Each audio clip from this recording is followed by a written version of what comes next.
सर्वमङ्गलमाङ्गल्ये शिवे सर्वार्थसाधिके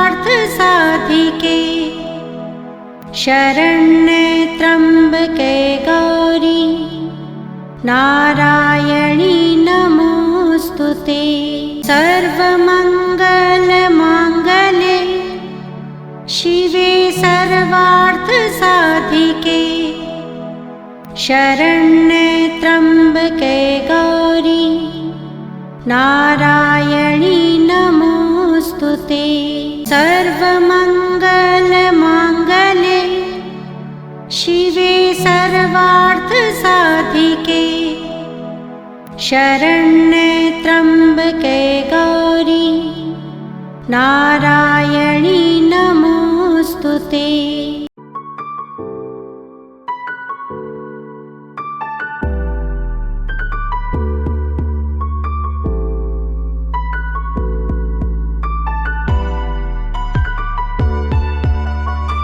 अभी कभी दिया सफाई से नहीं जलाई जाती। ये घर में जो छोटे आप उनके गमन करते हैं, चलिए पंडित जी करा देते होंगे, लेकिन महाराज सही है जो बड़े बड़े ये शालाओं में जो यज्ञ की अग्नि प्रज्वलित की जाती है, जिसको हम लोग अग्निवास कहते हैं, और वो अग्नि मंथन से कराए, काष्ठ मंथन कह सकते हैं। अगर जी बिल्कुल बिल्कुल बिल्कुल, मैंने कहा ना बहुत आदरणीय बैठे हैं, आप सभी जानते होंगे।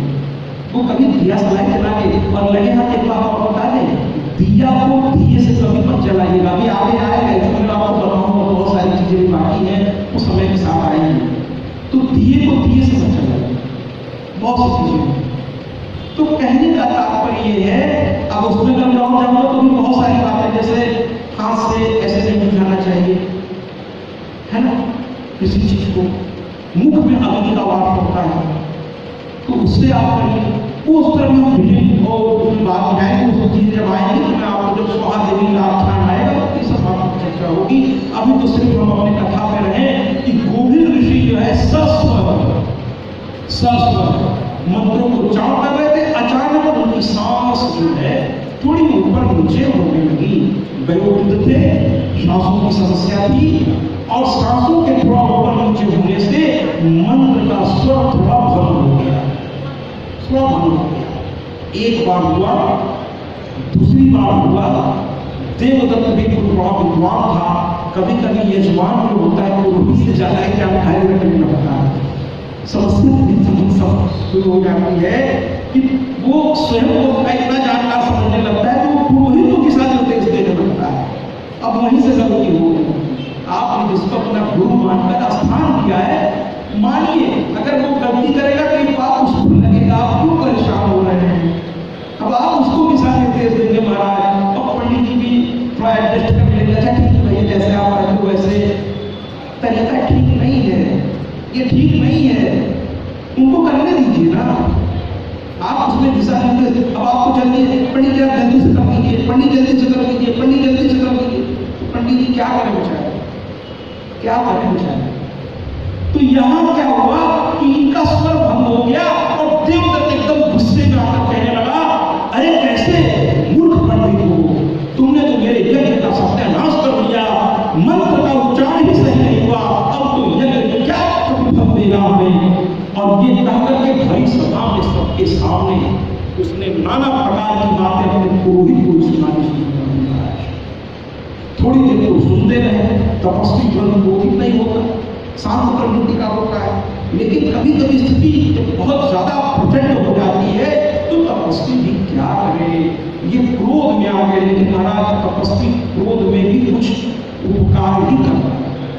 अपकार क्रोध में कुछ सब उसके निकल भी गए, फिर देखिए उसमें अंत उपकार ही होता है।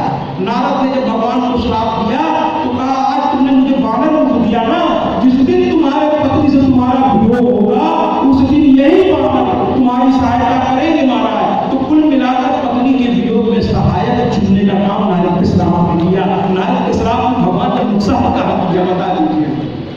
किसी तपस्वी ने कभी किसी का नुकसान किया ही नहीं, वो तो सहायक बना दिए, वानर बने तुम्हारे सहायक। इसी तरीके से यहाँ पर ऋषि ने कह दिया कि तुम्हारा जिस रोटी के लिए तुम यज्ञ कर रहे हो, मेरा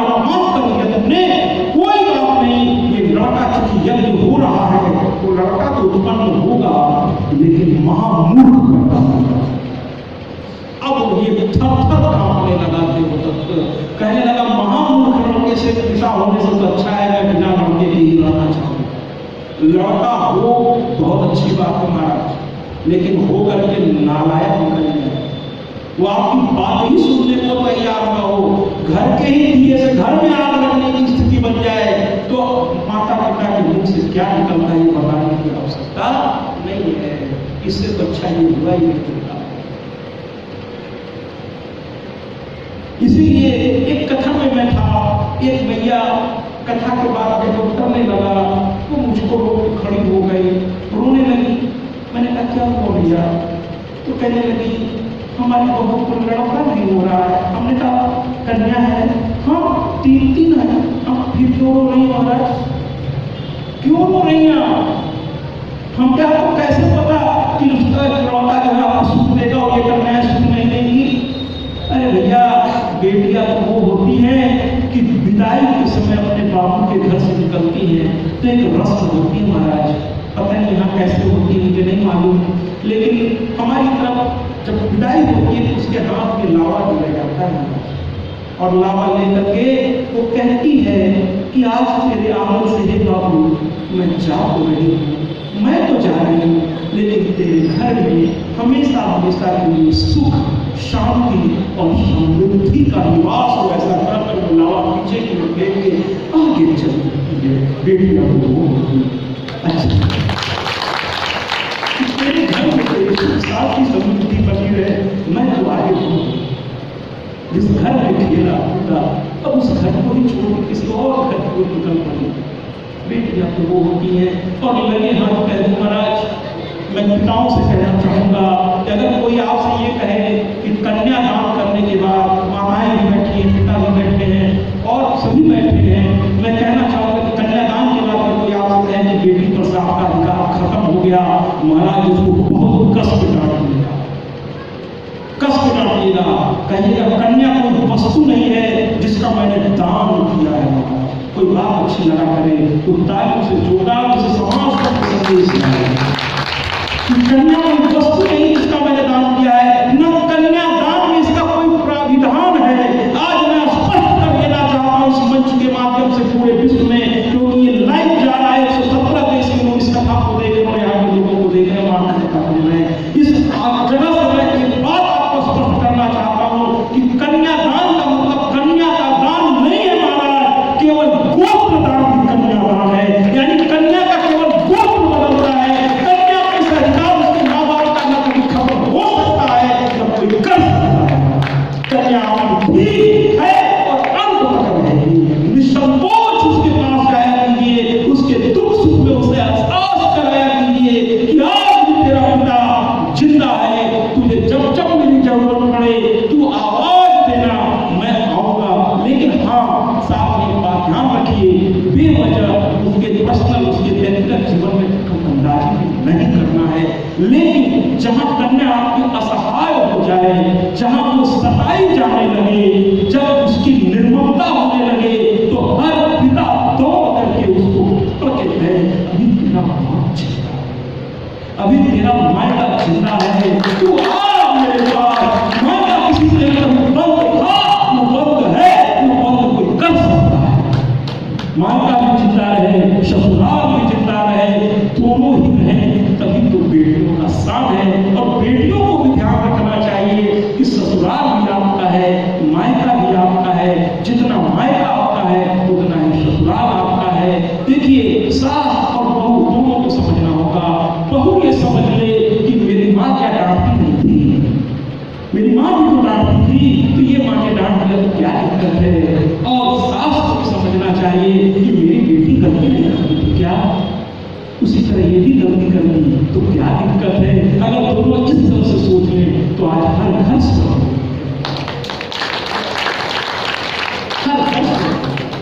बेटियां माँ की तरह अपना ले और माँ बहू को बेटी की तरह अपना ले। कुछ उसकी गलती को नजरअंदाज कर जाए, कुछ उसकी डांट को नजरअंदाज कर जाए, फिर देखिए ना क्या होगा।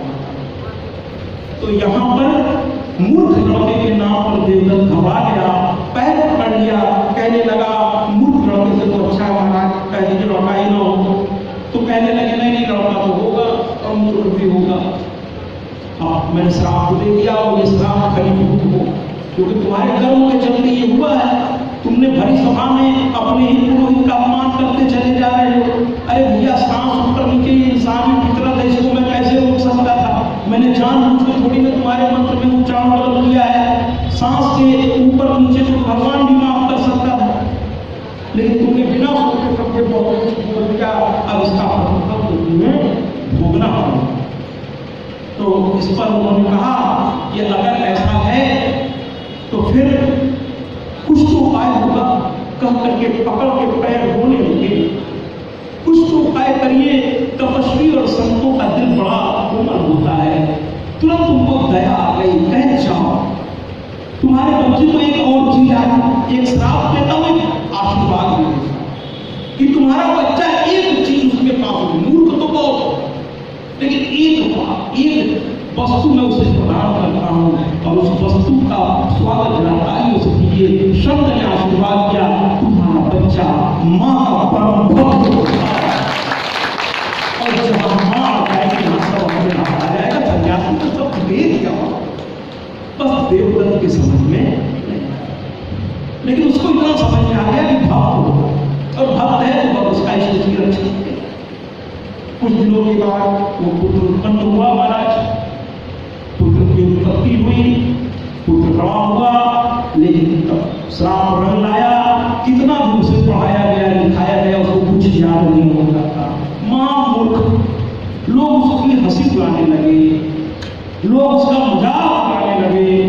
मां, अच्छा, एक समस्या क्या है कि संतान के साथ साथ उसके माता पिता का भी लोग, इसीलिए मैं कहता हूं अपने बच्चों को जरूर इस कक्षा में ले जाएंगे। मैं तो शिक्षक रहा हूं, तो प्रिंसिपल पद पे भी मैं बच्चों से बड़ा बातें करता हूं। मैं कहता हूं कि देखो, तुम जब अकेले चलते हो तो ये मत सोचा करो तुम अकेले हो, जो चाहो कर लोगे। याद रखना, तुम्हारे दोनों कंधों पर तुम्हारे माता पिता और तुम्हारे खानदान का सम्मान और मान अभिमान भी तुम्हारे साथ चल रहा है। तुम्हारे हर हरकत तुम्हारे खानदान, तुम्हारे माता पिता तक जाएगी। लोग पहले तुमको बाद में बोलेंगे, कहेंगे पता नहीं माँ बाप ने संस्कार नहीं किया, गलती आप कर रहे हैं। तो माँ बाप को सुनना पड़ रहा है जो वहां है भी नहीं। हर पुत्र को ये ध्यान रखना होगा, हर पुत्री को ये ध्यान रखना होगा कि आपके परिवार की इज्जत आपके साथ है। कोई ऐसा काम मत करिए जो आपके दादा परदादा ने जो सम्मान कमाया है समाज में, एक मर्यादा के अंदर, उसको मिट्टी में, एक छोटी सी गलती उसको मिट्टी में मिला सकती है। फिर आप कभी सुखी नहीं रह पाएंगे महाराज। इसलिए ऐसा कोई काम मत करिए। काम हमेशा ऐसा करिए कि आपके माता पिता घर से कर सके, ये मेरी बिटिया है, ये मेरा बेटा है। इस तरीके से अब यहाँ पर इस रॉकेट का नाम तथ्य रखा था। देवदत्त, उधर का लोग मजाक उड़ाते थे और कहते थे, लेकिन वो उधर को देवदत्त का लड़का इतना मूर्ख, पिता इतना विद्वान, लड़का ऐसा। लड़के को अपने जो उसके बारे में कहा जा रहा है उसका उसको दुख नहीं लगता था। उसको दुख लगता था कि मेरी वजह से मेरे पिता का अपमान हो गया।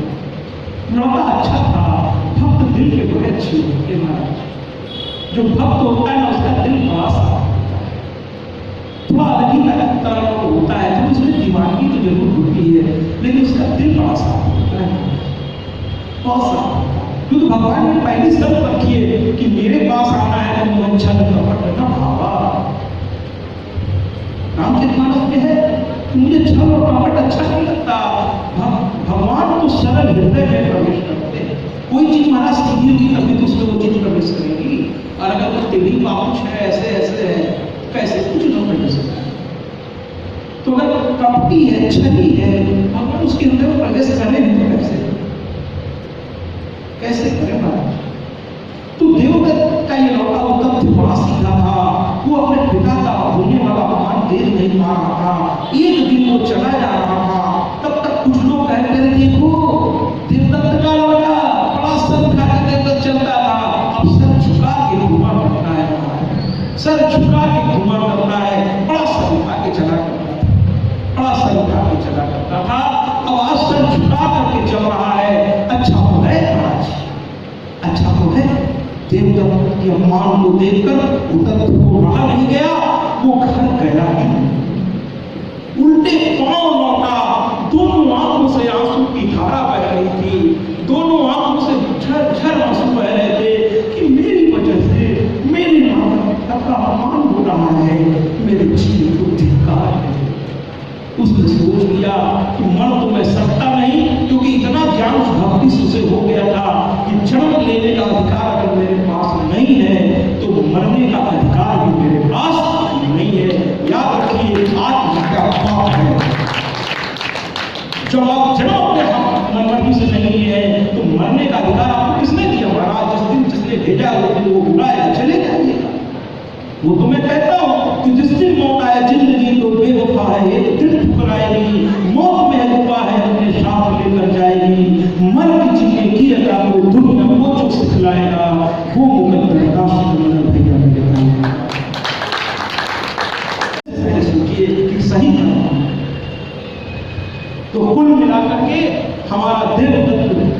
जंगल में चला तो गया, लेकिन आत्महत्या उसने करने का सोचा नहीं। उसने एक कुटिया बनाई और उसने आज एक कसम खाई कि आज के बाद मुझे कुछ नहीं आता, मुझे पता है, लेकिन दो चीजें तो मुझे आती है। एक है मेरी माँ की भक्ति, और माँ की भक्ति को पाने के लिए एक ही तरीका है, आज से मैं, जरा तालियों से स्वागत कीजिए, उसने आज एक कठिन तपस्या का व्रत लिया कि आज से मैं सिवाय सत्य के कुछ नहीं करूंगा, और उसका नाम हो गया सत्य व्रत। क्योंकि सत्य बोलने का उसने व्रत लिया और वो माँ की तपस्या में लीन हो गया। माँ की तपस्या में कुछ ऐसा नहीं हुआ कि बस कुछ समझ में नहीं आ रहा था। एक दिन वो रोने लगा, उसे बहुत घर की याद आ रही थी, अपनी माँ की याद आ रही थी। अब उस माँ तक तो वो जा नहीं सकता था, इस माँ की रोने लगा वो बच्चा छोटा सा, और इस गीत के माध्यम से कौन है माँ तुम्हारी शिवा। और उसने माँ को इस माँ को कि जिंदगी कटती चली जा रही है, मेरी मूर्खता समाप्त होने का नाम नहीं ले रही है, मैं करूं तो क्या करूं। और आज उसकी दुख का इतना प्रचंड आवेग उसके मन में आया कि दोनों हाथ उठा करके आज इस गीत के माध्यम से हम भी माँ से कर दे, हे माँ कौन है तेरे सिवा मेरा। आइए सुनते ही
प्रकट हो गई। माँ के प्राकट्य को देवी भागवत में यहाँ पर बड़ा ही विस्तार से वर्णन किया गया है।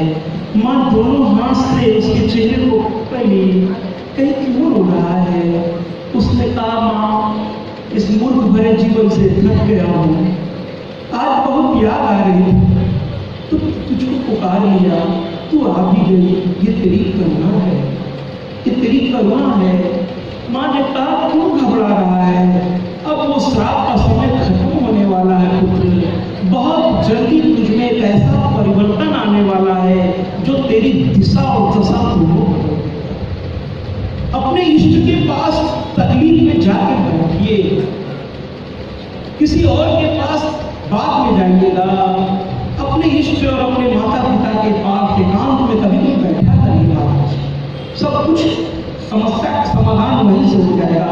और अगर उससे भी थोड़ा मन न भर रहा हो तो किसी विद्वान, किसी संत, किसी महात्मा के पास भी थोड़ा बैठिए, लेकिन थोड़ा सा एकांत चिंतन भी करिए, अपने अपने बारे में जब चिंतन कीजिए, आत्म साक्षात्कार कि हमसे कहाँ गलती हो रही है। पहले सबसे पहले ये देखना जरूरी है कि हमारी गलती कहाँ पर है, पहले उसको देखना जरूरी है, उसको सुधारना भी अपनी जगह पर जरूरी है महाराज। तो कहने का तात्पर्य ये है कि देवदत्त को, अरे तथ्य को यानी सत्य व्रत को माँ ने कहा कि पुत्र अब वो समय आ रहा है, और वो समय बहुत जल्द आ रहा है, तेरे धैर्य की परीक्षा पूरी हो चुकी है, अब तेरी दिशा और दशा दोनों बदलने वाले हैं। उसने माँ से ये नहीं पूछा कब होगा, आजकल तो महाराज जल्दी बड़ी होती है, जो किसी के पास जाकर हमें जानने के लिए उत्सुक रहते हैं कि आने वाले 10 साल में क्या होने वाला है। महाराज 1 घंटे बाद क्या होगा ये पता नहीं है,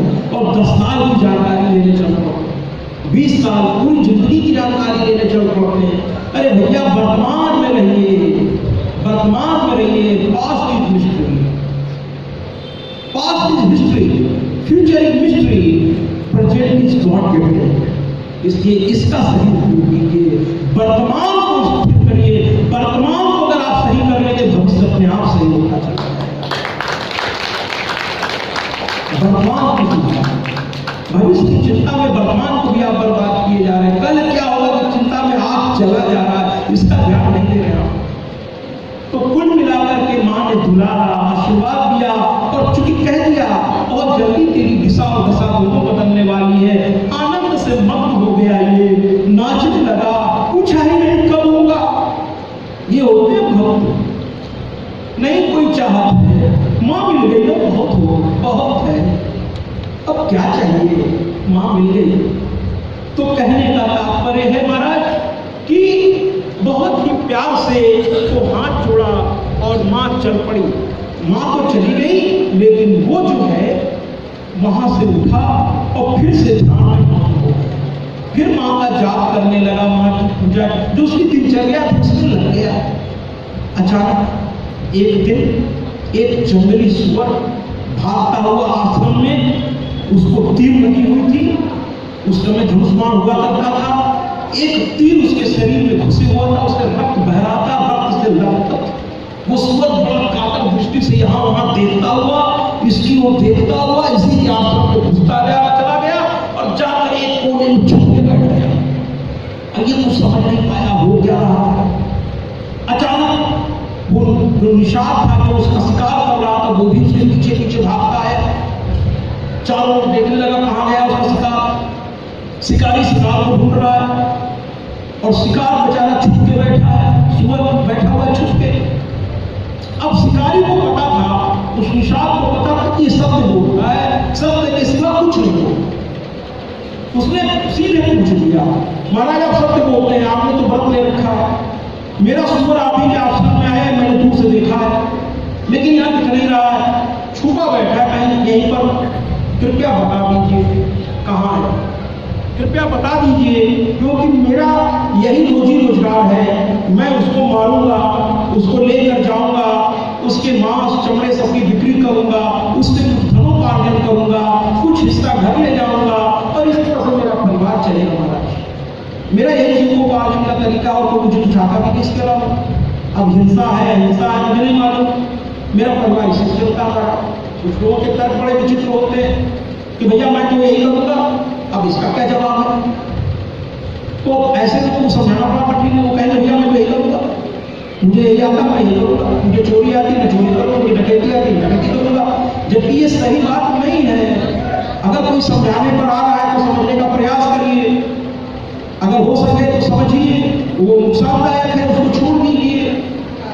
तो ये श्रीमान कहने लगा और कहने लगा आप सत्य बोलते हैं, मुझे पता है, सही से बता दीजिए कहाँ गया है।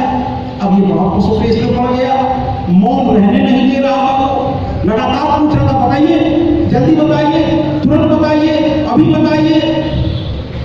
तो अंत में अब ये सोचा बोलना तो पड़ेगा, लेकिन अब सत्य बोलेंगे तो सुंदर मारा जाएगा और झूठ बोलेंगे तो मेरे जीवन की तपस्या आज खत्म हो जाएगी। जिसके सहारे मैं जी रहा था वही खत्म हो गया। झूठ मैं बोल नहीं सकता, सत्य बोलूंगा तो एक जान चली जाएगी। सत्यम ब्रूयात् परमप्रियम ब्रूयात्। सत्य तो बोलिए लेकिन कल्याणकारी सत्य बोलिए। बड़ी समस्या है, आसान नहीं सत्य बोलना, लेकिन ये तपस्या अगर आप कर ले गए तो फिर ईश्वर निसंदेह इष्ट से आपकी मुलाकात हो जाएगी। है तो तपस्या, लेकिन अगर कर ले गए तो बहुत सुख। तो कहने का तात्पर्य उसने एक रास्ता क्या निकाला, फिर उसने माँ को याद किया और उसको समझ में आ गया, माँ कह के गई थी बहुत जल्दी कुछ होने वाला है जो तेरी दिशा और दशा दोनों बदल देगा। अचानक उसके दिमाग में बिजली सी पौधी, अचानक ज्ञान का प्रादुर्भाव होने लगा और जो व्यक्ति एक अक्षर ठीक से नहीं बोल पाता था उसके मुंह से एक संस्कृत का श्लोक निकला और उस संस्कृत के श्लोक का अर्थ मैं तुरंत आप तक पहुंचाने के लिए इसलिए व्यक्त हूं क्योंकि आप देखें कि जब मां की कृपा होती है तो जो ठीक से बोल नहीं सकता वो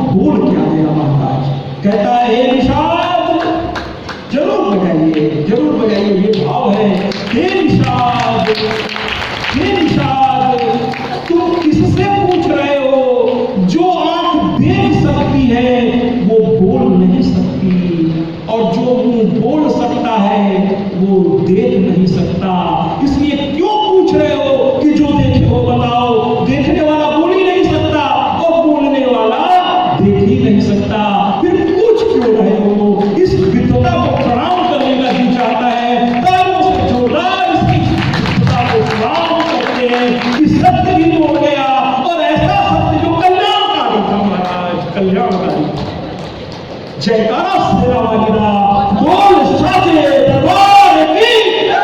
ये है मां की कृपा, ये है मां की कृपा, ये है मां की कृपा। लोगों ने जयकारा लगाया, अरे सत्यव्रत की जय, सत्यव्रत की जय, सत्यव्रत की जय। उस दिन से पूरे संसार में विख्यात हो गया।